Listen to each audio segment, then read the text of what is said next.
ഇന്നത്തെ ചിന്താവിഷയം പുതിയ സൃഷ്ടി. വെട്ടിപ്പിടിച്ചതെല്ലാം വലിച്ചെറിഞ്ഞപ്പോൾ, തന്റെ സമ്പത്തിൽ പാതി ദരിദ്രർക്ക് കൊടുത്തപ്പോൾ, ദ്രവ്യാഗ്രഹിയായിരുന്ന സക്കായി ഒരു ദൈവ പൈതലായി മാറി. അതുപോലെ ക്രിസ്തുവിനെ കണ്ടുമുട്ടിയപ്പോൾ ക്രിസ്ത്യാനികളെ പീഡിപ്പിച്ചിരുന്ന ശൗൽ ക്രിസ്തുവിനു വേണ്ടി സന്തോഷത്തോടെ പീഡനങ്ങൾ ഏറ്റുവാങ്ങുന്നവനായി തീർന്നു.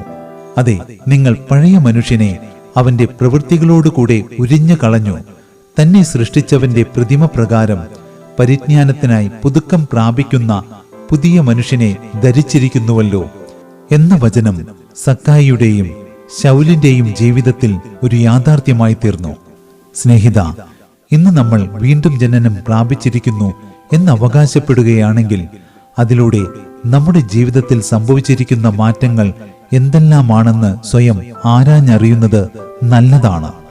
എന്തെന്നാൽ ഒരുത്തൻ ക്രിസ്തുവിലായാൽ അവൻ പുതിയ സൃഷ്ടിയാകുന്നു, പഴയത് കഴിഞ്ഞുപോയി, ഇതാ അത് പുതുതായി തീർന്നിരിക്കുന്നു എന്നല്ലേ വേദപുസ്തകം പറയുന്നത്. 2 കൊരിന്ത്യർ 5:17.